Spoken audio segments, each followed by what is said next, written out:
Astaghfirullah. Cerita Nabi Allah Dzulkifli alaihi salatu wassalam tidak lepas daripada cerita Nabi Al-Yasa, dan cerita Nabi Al-Yasa tidak lepas daripada cerita Nabi Ilyas, karena ini tasalsul dalam bahasa Arab, saling hubung kait. Sedikit saya ulas tentang kisah Nabi Ilyas supaya nyambung dengan Nabi Dzulkifli. Nabi Ilyas alaihi salatu wassalam adalah satu di antara nabi-nabi Bani Israel. Walaupun ada khilaf di antara para ulama tentang apakah Ilyas itu Idris ataukah Ilyas sendiri Idris sendiri. Dan pendapat yang kuat menurut pendapat Imam Ibnu Katsir rahimahullahu taala bahwa Ilyas adalah sendiri ada kisahnya, dan Idris juga sendiri ada kisahnya. Ma'asyiral muslimin yang dimuliakan Allah Azza wa Jalla, Nabi Ilyas ini diutus kepada sebuah kaum penyembah berhala. Di sebelah barat Damaskus ada berhala namanya Ba'lan, atau Al-Quran menyebutnya Ba'labah. Ba'lan ini ada yang mengatakan satu di antara nama-nama patung yang disembah. Nama patungnya disebut Ba'lan, sama dengan di zaman jahiliyah ada namanya Lata, Uzza, Manat, Hubal. Di zaman itu namanya Ba'lan. Makanya Allah Subhanahu wa taala mengatakan atad'una Ba'lan wa tadharuna ahsanal khaliqin. Apakah engkau akan meminta kepada Ba'lan dan meninggalkan sebaik-baik pencipta? Ada yang mengatakan Ba'lan ini bukan patung tapi seorang wanita. Wanita yang sangat cantik sekali, Imra'atul Hasna, yang sangat cantik sekali, disembah oleh kaumnya. Tetapi terlepas daripada apakah dia nama berhala ataukah seorang wanita cantik, yang jelas bahwa Bani Israel semakin jauh dari kenabian maka semakin dekat dengan kekufuran dan kesyirikan. Sampai di antara mereka ada yang menyembah patung namanya Ba'lan. Lah disinilah kemudian Allah Subhanahu wa taala utus Nabi Ilyas alaihi salatu wassalam untuk mendakwai mereka. Dan budaya para nabi ma'ruf di dalam Al-Quranul Karim mendakwahkan tauhid.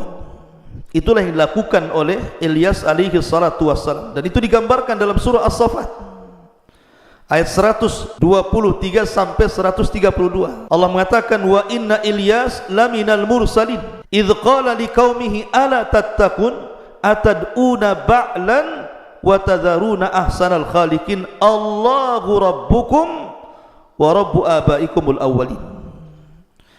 Dan sesungguhnya Ilyas termasuk dari kalangan para rasul ketika berkata kepada kaumnya, kenapa kalian tidak bertakwa dan kenapa kalian meminta kepada patung Ba'lan dan meninggalkan sebaik-baik pencipta, Allah Rabb kalian dan Rabb orang-orang sebelum kalian. Mendakwahkan dakwah tauhid. Tetapi Bani Israel disebutkan dalam Al-Quran, fariqan kadzabtum wa fariqan taqtulun. Sebagian mereka terkadang mendustakan para nabi, sebagiannya lain terkadang membunuh para nabi. Ini Bani Israel ketika diutus kepada mereka Ilyas didustakan dakwahnya. Ma'asyiral muslimin yang dimuliakan Allah Azza wa Jalla, ketika kemudian didustakan dakwahnya inilah, maka akhirnya kemudian Allah Subhanahu wa taala utus kepada mereka azab. Apa azabnya? Dan ini bagian daripada mukjizat Nabi Ilyas. Nabi Ilyas alaihi salatu wassalam berdoa kepada Allah Subhanahu wa taala, Allahumma amsik alaihimul matar. Ya Allah, tahan hujan kepada mereka, jangan kau hujani mereka, karena mereka menolak dakwahku, menolak ajakan kepada tauhid. Akhirnya betul-betul Allah Subhanahu wa taala tahan, fahubisa anhum thalatha sinin, ditahan hujan selama 3 tahun tidak turun hujan. Dari sini kemudian Allah Subhanahu wa taala berikan ujian, banyak binatang-binatang yang meninggal, pohon-pohon yang meninggal, manusia juga banyak yang meninggal. Akhirnya mereka pun mencari Nabi Ilyas alaihi salatu wassalam, sementara Nabi Ilyas bersembunyi. Ada yang mengatakan bersembunyi di bukit Qasyun. Sampai pada waktunya ketika Ilyas kemudian bersembunyi, maka Allah Subhanahu wa taala takdirkan raja yang zalim yang selalu mengajak rakyatnya untuk menyembah patung Ba'lan, meninggalkan Taurat dan juga meninggalkan tauhid. Allah Subhanahu wa taala wafatkan. Kemudian Allah Subhanahu wa taala takdirkan datang raja yang baru yang memerintahkan negeri Ba'lan itu. Baru kemudian Nabi Ilyas keluar. Kemudian mendakwai mereka. Tetapi kemudian setelah sebagian besar masuk ke dalam agama tauhid, tiba-tiba mereka kufur lagi. Subhanallah, kebiasaan mereka kufur lagi. Karena kufur itulah maka Nabi Ilyas alaihi salatu wassalam berdoa agar Allah subhanahu wa ta'ala mencabut nyawanya. Tetapi sebelum dicabut nyawanya, maka Nabi Ilyas berwasiat kepada Nabi Al-Yasa yang ketika itu belum menjadi Nabi. Ada yang mengatakan Yasa itu anak paman daripada Nabi Ilyas, ada yang mengatakan orang lain, wallahu alam. Tetapi tampuk kenabian Ilyas kemudian diserahkan kepada Nabiullah Al-Yasa alaihi salatu wassalam. Adapun bicara tentang Nabi Al-Yasa, Allah menyebutkan dua kali dalam Al-Quran. Pertama surah Al-An'am, Allah mengatakan wa Ismaila wal Yasa'ah wa Yunus wa Lut wa kullan faddalna 'alal alamin. Di sini disebutkan wal Yasa'. Kemudian juga disebutkan dalam surah As-Sad ayat 848 wadhkur Ismaila wal Yasa'ah wa dzal kifli wa kullu minal akhyar. Di sini juga disebut kalimat Yasa'. Memang Quran tidak menyebutkan kisahnya, tetapi karena ada hubung kait dengan Nabiullah Ilyas alaihi salatu wassalam, artinya bahwa Nabi Yasa berdakwah masih di lingkungan tempat dakwanya Nabi Ilyas kepada orang-orang yang menyembah patung Ba'lan dan juga berhala-berhala yang lainnya. Ma'asyiral muslimin yang dimuliakan Allah Azza wa Jalla, Nabi Al-Yasa ini diberikan mukjizat sama mirip dengan mukjizat yang Allah berikan kepada Nabi Isa bin Maryam, seperti mampu mengobati penyakit kulit, mampu mengobati penyakit buta, bahkan bisa menghidupkan orang mati karena Allah, termasuk bisa berjalan di sungai Urdun. Ya, dia berjalan di sungai Urdun. Ada juga mengatakan membelah sungai Urdun seperti Nabi Musa membelah lautan. Lah Nabi Al-Yasa ini ikhwatu fillah muliakan Allah subhanahu wa ta'ala juga sama mendapatkan penentangan kaumnya sebagaimana yang dialami oleh Ilyas alaihi salatu wassalam, sampai diancam akan dibunuh oleh raja yang zalim. Akhirnya dia bersembunyi. Setelah kemudian lama dia bersembunyi, ada yang mengatakan sampai asyra sinin, 10 tahun. Akhirnya kemudian dia pun keluar dari persembunyiannya, kemudian mendakwahkan dakwah kembali, dan Allah subhanahu wa ta'ala takdirkan banyak masuk ke agama Al-Yasa, artinya banyak yang sadar dan tobat. Lah ketika itulah maka Allah subhanahu wa ta'ala kemudian menjelaskan tentang masalah kisah Al-Yasa ini. Memang tidak secara detail dalam Al-Quran, hanya disebutkan namanya saja, tetapi disebutkan oleh ulama mu'arrikhin ahli sejarah bahwa akhirnya Al-Yasa pun meninggal dunia, dan sebelum meninggal dunia maka kekuasaan kenabiannya diserahkan kepada seorang laki-laki yang bernama Zulkifli. Bagaimana kisahnya? Ini yang kita akan bahas di pagi hari ini. Jadi dari awal mukadimah panjang, nah ini baru masuk temanya. Berarti tema harus lebih panjang dari mukadimahnya. Ma'asyiral muslimin yang dimuliakan Allah subhanahu wa ta'ala, siapa Zulkifli dan kenapa disebut Zulkifli? Allah subhanahu wa ta'ala menyebutkan di dua surat dalam Al-Quran. Pertama suratul Anbiya, Allah mengatakan wa Ismaila wa Idrisa wa dzal kifli kullun minas sabirin. Kemudian Allah mengatakan dan Ismail, kemudian Idris, kemudian Dzulkifli, semua termasuk hamba-hamba Allah yang sabar. Lihat di sini Allah subhanahu wa ta'ala iringkan tiga nabi, Ismail, Idris, Dzulkifli. Kemudian ditutup dengan kalimat kullun minas sabirin, tiga-tiganya termasuk hamba-hamba Allah yang sabar. Adapun Ismail ma'ruf kesabarannya. Ketika Ibrahim alaihi salatu wassalam, Abul Anbiya, Abu Tauhid ini bermimpi untuk menyembelih Ismail, inni ara fil manami anni adzbahuka fangdur madza tara, Wahai anakku, semalam aku bermimpi, dalam mimpiku ku sembelih dirimu, bagaimana pendapatmu? Kata Ismail, if'al ma tu'mar satajiduni insyaallahu minas sabirin. Lakukan saja wahai bapakku, kalau itu perintah Allah Subhanahu wa taala, jangan ragu-ragu, dan engkau akan mendapati diriku termasuk hamba Allah yang sabar. Maka di sini Allah mengatakan kullun minas sabirin, karena Ismail makruf kesabarannya.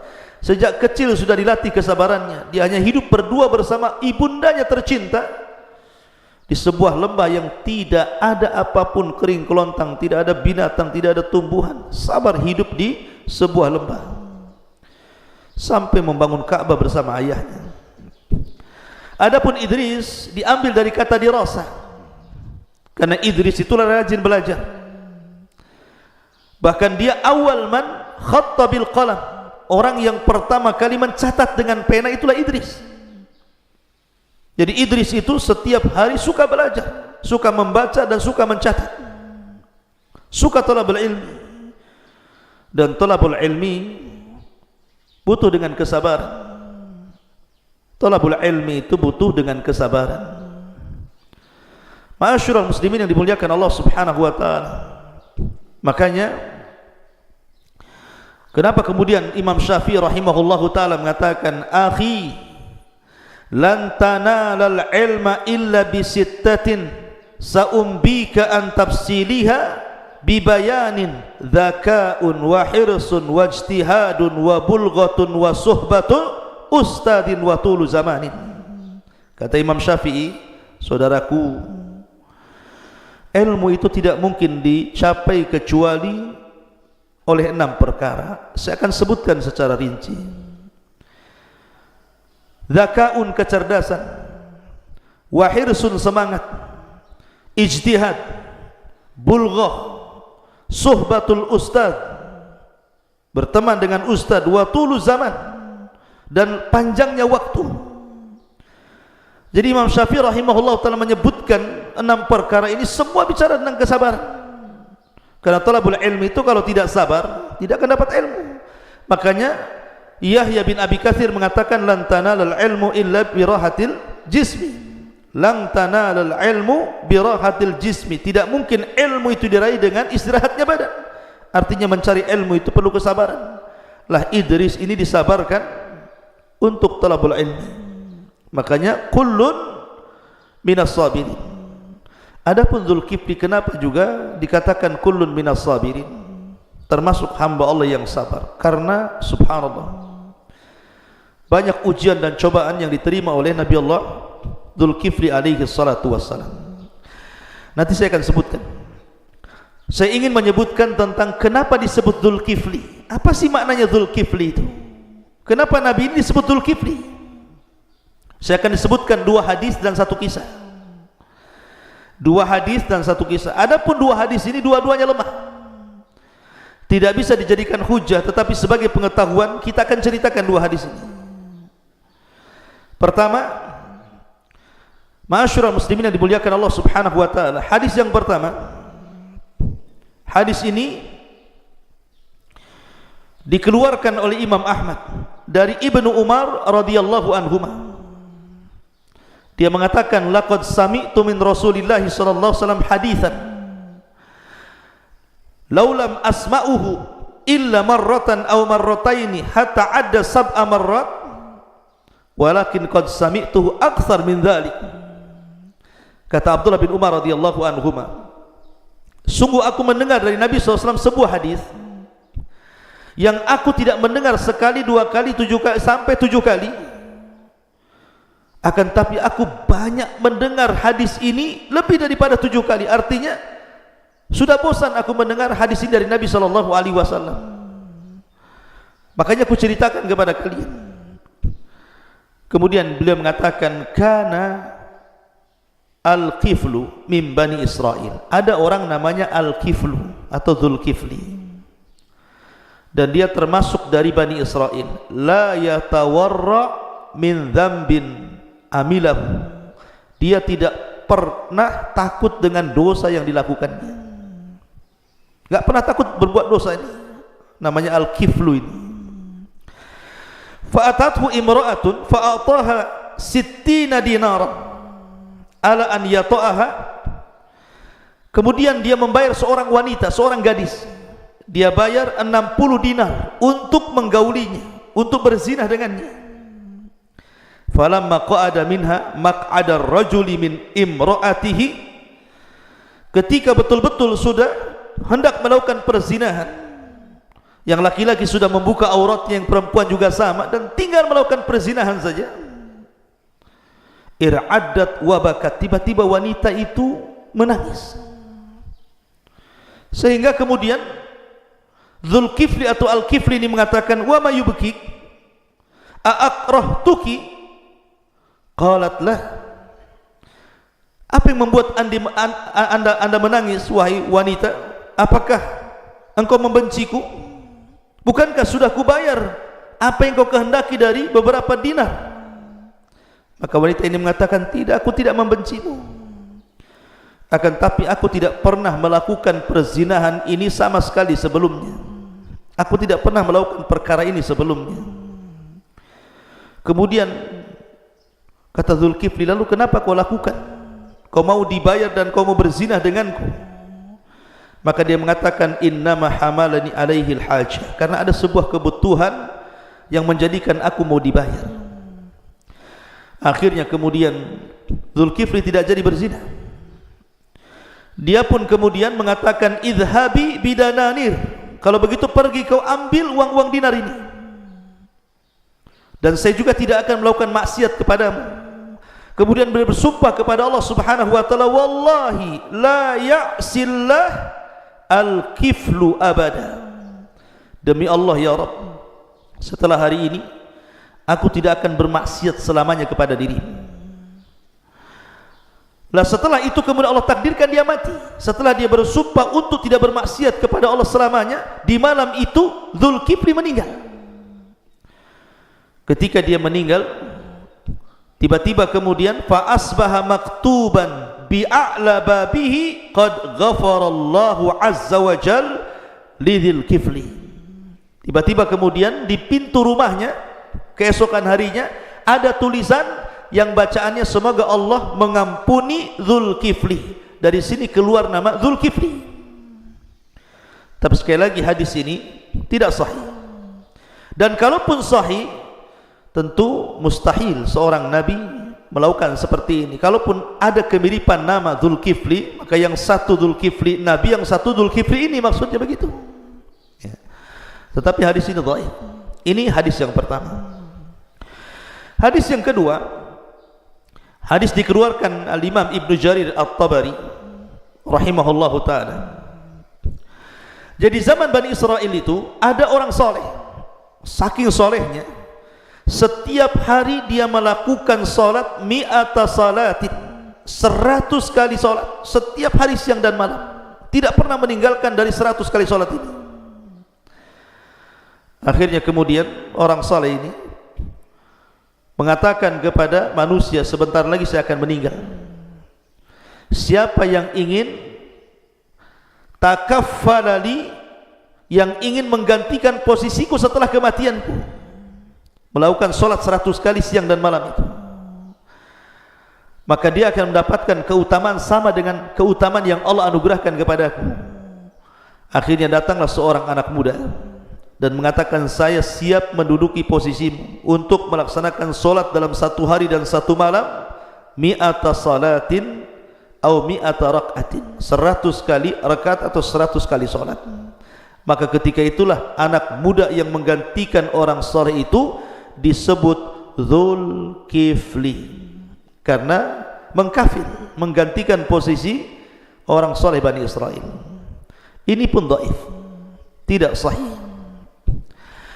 Adapun tentang masalah kisah, 2 hari sudah saya ceritakan. Lalu satu kisah ini sebenarnya berasal dari ucapan Imam Mujahid, dan Imam Mujahid ma'ruf dalam dunia tafsir. Imam Mujahid ini termasuk Imamul Mufassirin, imamnya ahli tafsir, Imam Mujahid ini. Lah Imam Mujahid menceritakan, dan kalau kita menceritakan tentang ayat tadi, kisah-kisah Dzulkifli, Selalunya biasanya ahli tafsir itu membawakan kisah yang dikisahkan oleh Imam Mujahid rahimahullahu ta'ala. Apa kisahnya? Jadi Nabi Allah Yasa alaihi salatu wassalam, kembali kepada urutan Nabi tadi.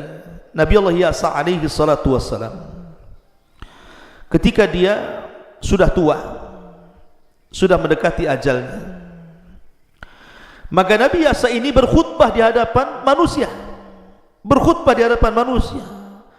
dan mengatakan, sesungguhnya usiaku sudah rentah, ajalku sudah dekat.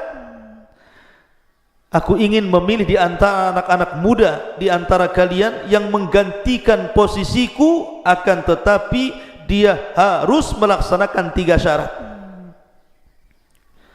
Aku ingin anak-anak muda satu di antara kalian menggantikan posisiku, akan tetapi dia harus melakukan 3 syarat.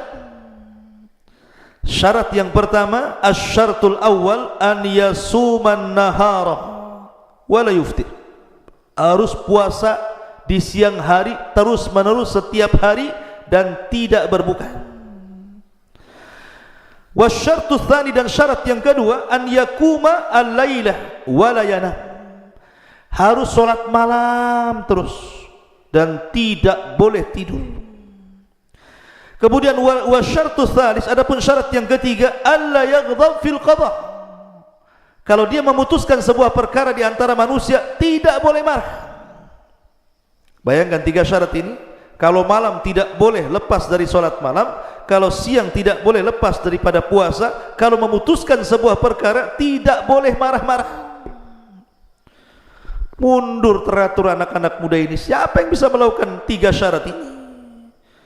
Malam tidak pernah tidur, sholat malam terus, kemudian siang puasa terus setiap hari dan tidak pernah berbuka, kemudian tidak boleh marah lagi. Satu-satu anak muda ini mundur. Tidak ada yang bisa menggantikan posisi Nabi Al-Yasa ini, kecuali anak muda. Anak muda ini tidak dikenal siapa dia, karena kefakirannya. La mala walajah, tidak punya harta dan tidak punya kehormatan. Manusia tidak kenal dia. Tiba-tiba anak muda ini mengatakan, ana ya Nabi Allah, berikan kepadaku tugas itu wahai Nabi Allah, katanya. Tetapi nampaknya Nabi Allah Al-Yasa kurang mantap, kurang yakin. Akhirnya ditolak pada hari pertama.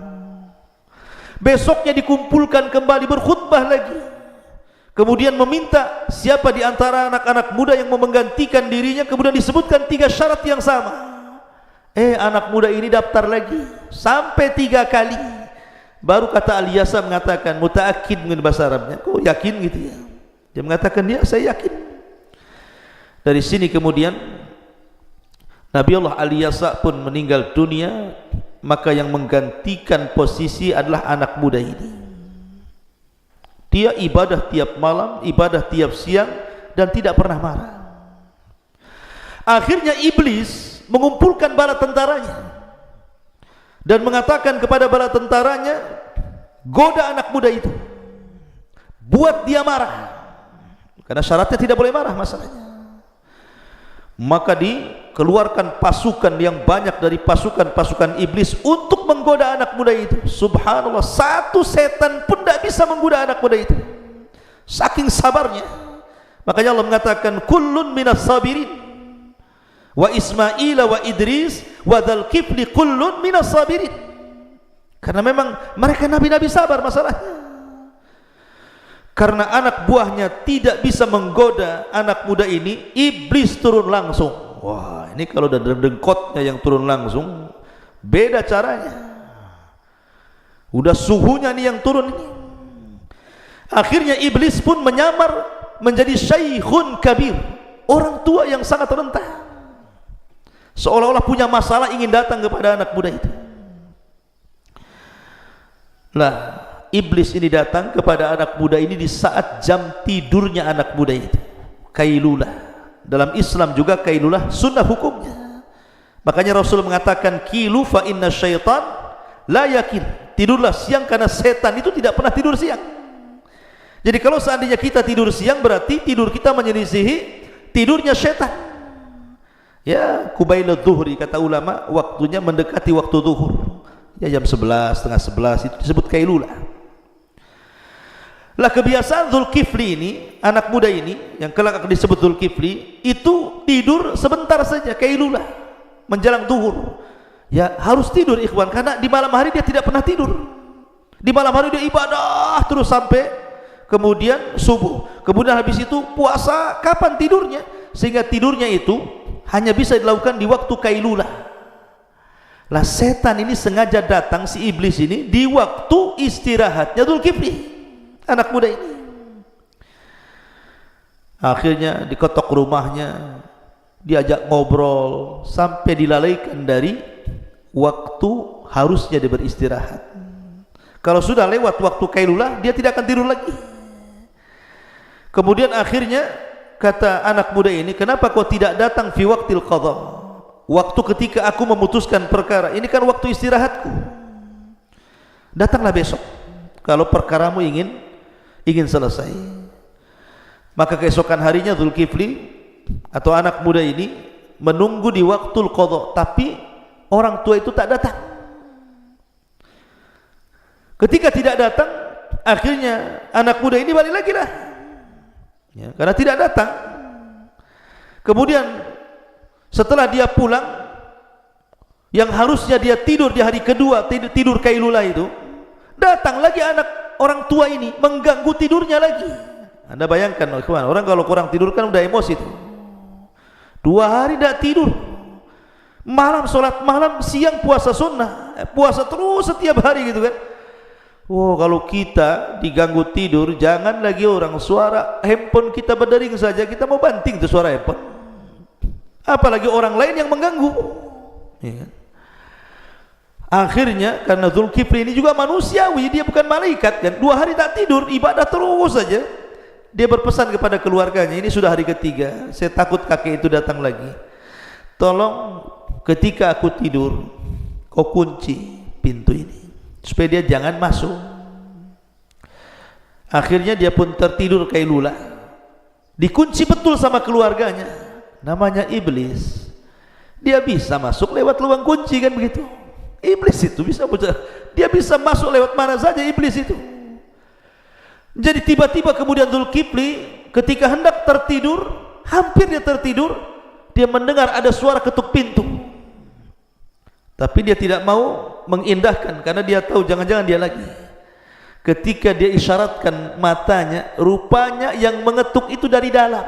Orang yang sudah ada di dalam diketuk pintunya.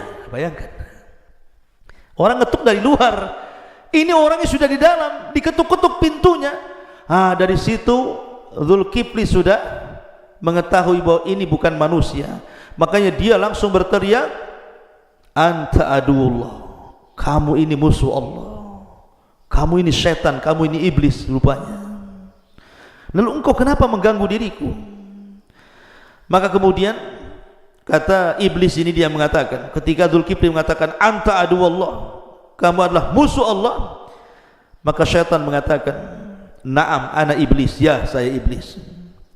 Inni aradtu an ughwiyaka, sebenarnya saya ingin menyesatkan dirimu, hatta la taquma laila, supaya kau tidak sholat malam, karena kau tidak istirahat di siang hari, kau akan ngantuk di malam hari. Rupanya kau masih sholat juga katanya. Wa aradtu an udha'ifaka hatta la tastati asyam, dan aku menghendaki melemahkan badanmu karena kamu kurang istirahat, jadi lemah badanmu sehingga kau malas berpuasa. Kau puasa juga rupanya. Kemudian wa aradtu an ughdzibaka lima dakhaltu alayka walakinnaka lam taghdab, dan sengaja aku ganggu dirimu supaya kau marah, rupanya kau tak bisa marah katanya. Aku nyerahlah katanya. Lah sejak saat itulah maka, karena dia sudah mengkafil, menggantikan posisi Ilyas dalam 3 perkara, dan dia berhasil, sejak saat itulah orang-orang memanggilnya dengan sebutan Nabiullah Dzulkifli alaihi salatu wassalam. Dan yang masyhur kisah yang terakhir, karena 2 hadis di atas, dua-duanya lemah. Ma'asyiral muslimin yang dimuliakan Allah subhanahu wa ta'ala, adapun Dzulkifli secara nasab sendiri memang diperselisihkan para ulama. Kalau kisah yang saya urut adalah Dzulkifli di sini berarti muncul setelah Nabi Ilyas dan setelah Nabi Alyasa. Karena di sana ada yang kemudian merunut nasabnya bahwa asal nama Dzulkifli itu adalah Bishrun. Bishrun ini salah satu putra Nabi Ayub. Karena Nabi Ayub ini terkenal dengan kesabarannya, maka kesabarannya melahirkan sifat-sifat putranya namanya Bishr ibn Ayub yang kemudian orang-orang menyebutnya Dzulkifli. Ada juga yang mengatakan bahwa di zaman itu, di zaman Nabi Alyasa ini, banyak terjadi pembunuhan para nabi. Jadi ada satu hari itu 400 nabi, 300 dibunuh semuanya, yang 100 bersembunyi. Lah karena bersembunyi ini otomatis kan perlu makanan, perlu minuman, perlu tempat. Lah ada anak muda yang kemudian melindungi 100 nabi ini, memberi makan, memberi minum, memberi tempat. Akhirnya anak muda yang melindungi 100 nabi disebut Dzulkifli, karena dia yang mengkafil 100 nabi tadi. Wallahu a'lam, banyak versi dalam kisah-kisah sejarah. Dan apakah dia turunan Nabi Ayub alaihi salatu wasalam, apakah dia Dzulkifli yang lain, salah satu dari saudara anak paman daripada Nabi Alyasa alaihi salatu wassalam, Quran tidak menjelaskannya. Tapi tidak ada ibrah untuk dijelaskan perkara-perkara tersebut. Kalau memang itu sebuah hal yang sangat bermanfaat, tentu akan disebutkan di dalam Al-Quranul Karim. Yang jelas kita sebagai pengetahuan, karena tidak semua Nabi yang disebutkan dalam Al-Quran itu diceritakan secara detail, seperti kisah Nabi Musa alaihi salatu wassalam, Ibrahim, Nuh dan begitu seterusnya. Adapun Nabi-Nabi seperti Alyasa, Dzulkifli ini kita hanya mengambil cuplikannya dan mengambil dari ahli-ahli sejarah tentang siapa dia. Itulah kisah Dzulkifli alaihi salatu wassalam.